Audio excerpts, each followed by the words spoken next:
Kalau misalkan saya memang bisa membantu, silakan ditanyakan di kolom komentar ya. Ini mengarah ke P-Reg ya, atau Pibat Borneo Schematic Hardware. Halo, assalamualaikum warahmatullahi wabarakatuh. Kembali lagi bersama Teknisi Kampungan, dan kali ini saya akan membahas sedikit tentang skematik ya, yang dibuat oleh anak bangsa. Kita harus berbangga ya, karena ini bisa mendunia, atau kita bisa memanfaatkan skematik ini untuk reparasi ponsel tentunya. Dan seringkali para teknisi itu kesulitan ya untuk menemukan kerusakan pada komponen handphone yang memang setiap handphone itu beda-beda ya skemanya atau posisi-posisi komponennya. Nah, di sini kita akan dipermudah untuk pembacaan skema ya, karena di sini ada hardware solution ya. Langsung saja kita buka ya, langsung ke aplikasinya. Dan sedikit pengalaman saja, saya bukan terpaksa ya, jadi saya mengeluarkan uang untuk membeli setup ini karena memang sangat berguna untuk membantu pekerjaan saya supaya lebih cepat dalam penanganan kasus atau menemukan gejala atau menemukan penyakit handphone ya. Jadi langsung ke titik di mana kita pengukuran itu ada perbandingan ya, jadi nggak bingung ya. Oke, kita buka saja Borneo skematiknya, dan ini kita wajib berbangga ya, karena ini akan sangat membantu para teknisi bukan hanya di Indonesia, tapi bisa saja ini mendunia ya. Mudah-mudahan akan selalu terus ya dikembangkan atau diupdate lagi handphone terbarunya. Kita berdoa saja, dan kepada pemilik Borneo tetap semangat ya untuk mengembangkan software ini. Nah, di sini kita buka ya setupnya. Di sini ada list ya, daftar list ya yang ada di sini, dan ini ada pembukaan ya, pembukaan aplikasinya. Langsung kita dihadapkan ke selamat datang, welcome ya tentunya.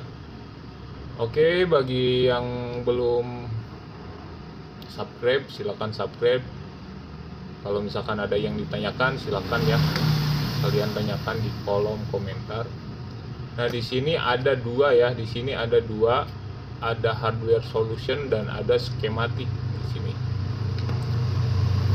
Tentunya ini aplikasi atau program baru ya, jadi mungkin belum sempurna, masih terus dikembangkan. Nah, di sini ada Oppo, Samsung, Vivo, dan Xiaomi. Xiaomi ini adalah hardware solution yang sudah dibuat oleh tim Borneo Schematic, dan tentunya ini paling banyak di tipe Samsung ya. Nah, ini paling banyak di tipe Samsung. Di sini Oppo sampai ada Realme 3 ya, dari A37. Dan di sini Vivo ada V7 dan Y53. Ini baru saja dirilis ya, karena ini akan terus dan terus berkembang. Di sini ada Xiaomi, cukup lumayan banyak ya solution hardware-nya. Kita buka ya, contoh satu saja, kita buka dari Xiaomi ya, Xiaomi Note 7. Nah, di sini sudah ada ya semua masalah-masalahnya, langsung ke titiknya ya. Contoh, kita dapat kasus handphone yang Redmi Note 7 ya.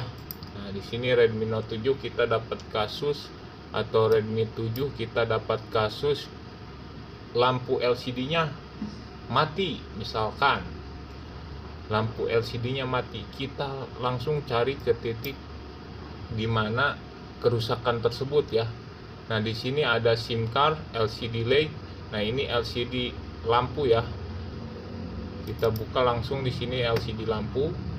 Nah, di sini kita langsung dihadapkan ke jalur-jalur yang memang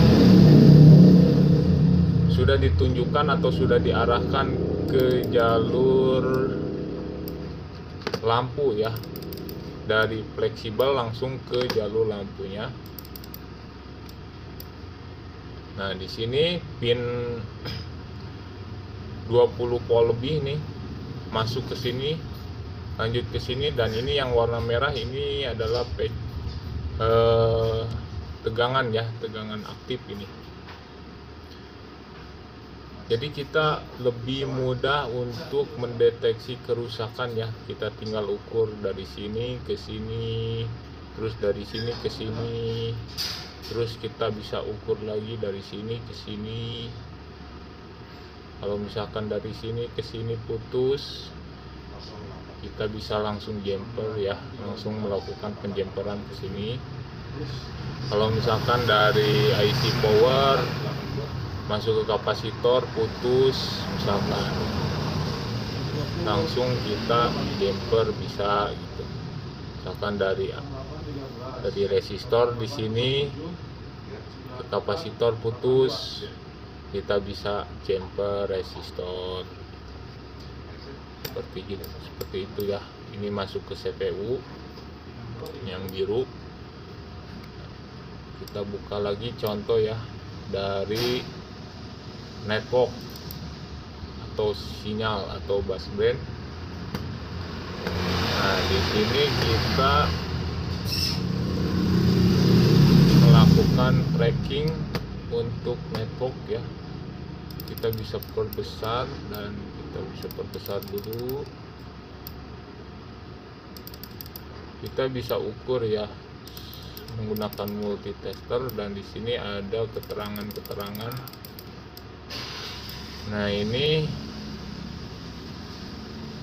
WTR ya, out WTR masuk ke IC RF ya. Sini kita bisa ukur ke sini, ukur ke sini. Nah, ini bisa ukur ke sini, nyambung tidak ke sini. Nah, di sini yang warna ungu kita nyambungnya ke sini ya. Kita ukur lagi pakai multitester ke sini sini. Nah, ini saling terhubung ya. Kalau misalkan ada yang putus, berarti sinyal nggak bakalan keluar. Nah, ini supply tegangan juga, ini harus dicek, karena kalau tidak ada supply tegangan juga nggak bakal keluar. Contohnya ini putus dari IC power, mungkin bisa saja kita ngambil tegangan dari kapasitor ini ya. Dari kapasitor ini kita jumper ke kapasitor ini ya, seperti itu, karena ini butuh tegangan seperti itu ya. Kita sedikit lah. Nah, kita di sini ada charger ya, charger solution ya. Kita cek di sini charger solution. Nah, di sini adalah fleksibel yang menuju ke bawah ya, ke charging. Kita cek jalur yang merah ya, karena charger itu identiknya ke IBAT ya. Nah, di sini kita cek, di sini ada dua jalur ini untuk pengisian daya ya, masuk ke sini. Jadi kita tidak perlu ya, sedikitnya kita kan kalau memahami IC itu susah ya, lama, tipe-tipenya juga beda-beda banyak. Jadi kita tidak usah tracking kelamaan ya. Kita cek IC, kita langsung saja di sini ukur, langsung ke sini. Nah, di sini ada tidak, di sini ada tidak. Kalau misalkan jalur normal semua, saya jamin ini akan berfungsi ya pengecasannya kan. Nah, di sini kita ukur lagi, di sini kita ukur lagi, di sini. Jadi setiap jalur, misalkan di sini putus, tidak ada jalur, itu dipastikan IC power. Nah, misalkan di sini kita ukur gak ada tegangan, di sini kita ukur gak ada tegangan, di sini kita ukur gak ada tegangan, di sini kita ukur gak ada tegangan, dipastikan ini IC-nya ya. Seperti itu. Nah, kita tracking jadi tidak salah ya. Sebelum kita mengganti IC ini, apa salahnya kita cek dulu, kita ukur dulu ya. Kita ukur dulu di sini. Contoh kasus, saya kemarin mendapatkan Xiaomi yang tidak ada sinyal ya.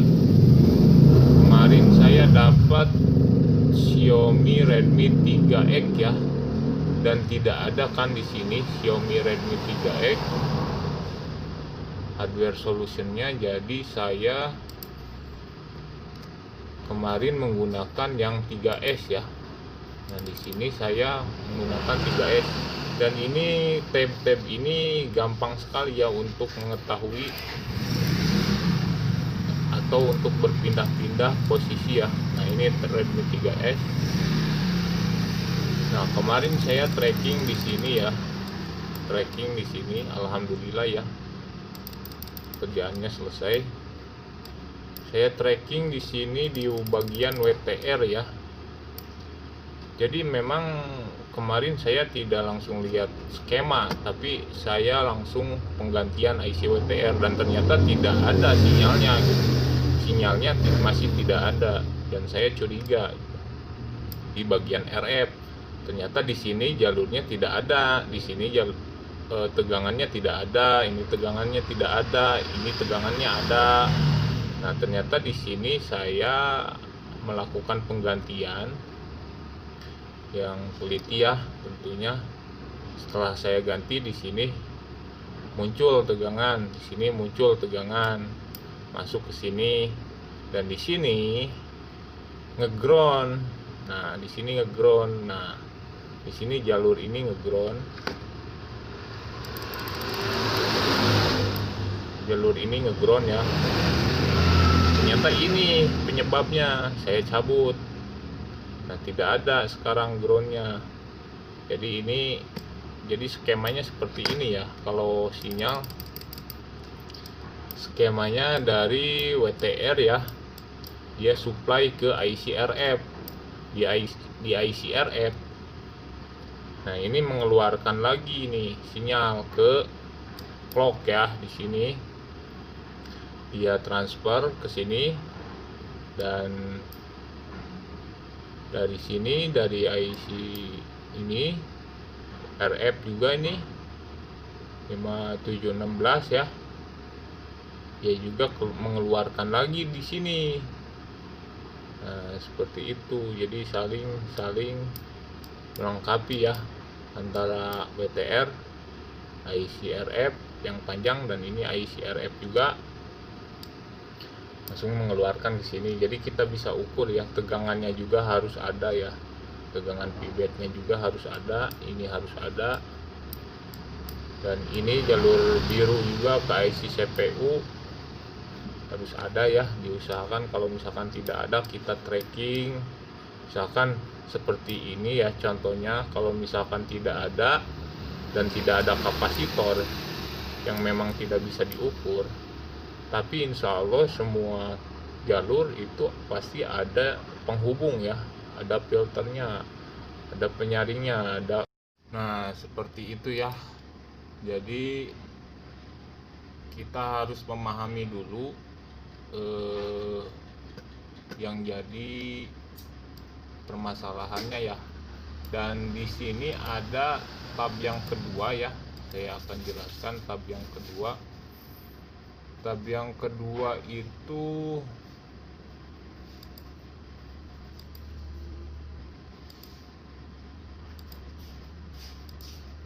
saya close dulu ya. Nah, tab yang kedua itu adalah skematik ya. Skematik ini umum ya. Kalau kita download di Google juga ada, cuman kita di sini dipermudah untuk pencarian kode-kode dari IC atau resistor ya, atau kapasitornya. Contohnya kita buka dulu ya. Jadi kalau misalkan tidak ada di hardware solution, itu kita bisa buka di skematik, itu lebih komplit ya, lebih banyak. Jadi kita harus membaca skema melalui skema manual ya.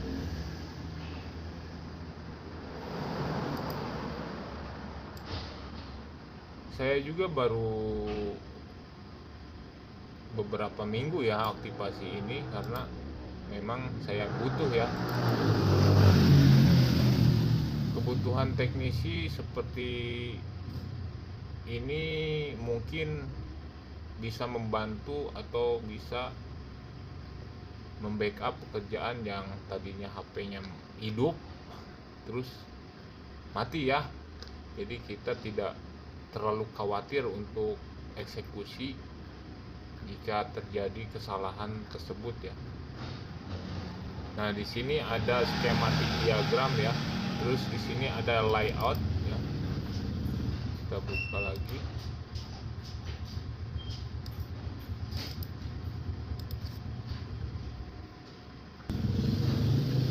Nah, seperti itu ya. Jadi di sini ada layout ya. Sini bisa dipindah-pindah. Nah, kalau misalkan seperti ini langsung terkoneksi ke jaringan ya.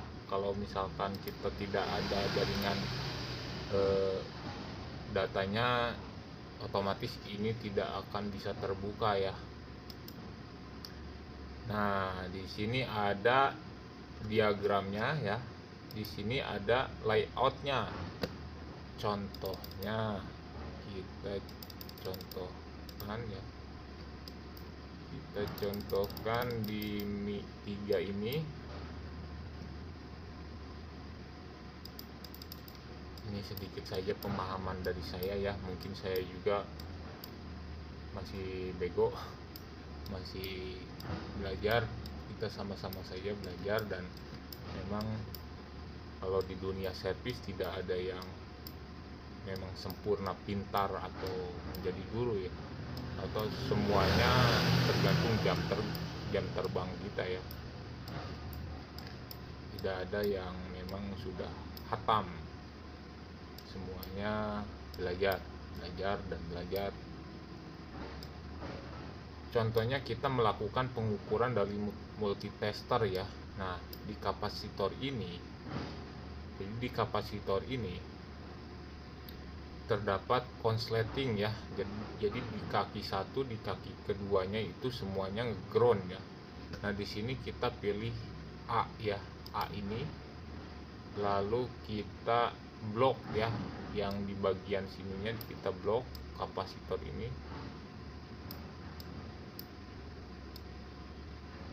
Kita blok dan kita copy ya. Kita copy. Lalu setelah copy kita langsung masuk ke blok diagram. Nah, di sini dipastekan dengan cara Ctrl V ya. Nah, seperti itu. Kita langsung enter. Bukan enter, tapi kita langsung cari di sini ya. Nah, kita cari di sini. Contohnya ini ya. C663 kita blok, kita copy, dan kita masuk ke blok diagram, kita pastekan di sini ya. Nah, langsung kita masuk ke sini ya. Nah, di sini akan ditunjukkan ya ke kapasitor yang kita tandai tadi ya. Nah, di sini masuk ke PPH power ya. Nah, di sini masuk ke PPH power, dan ini ada 633 ya.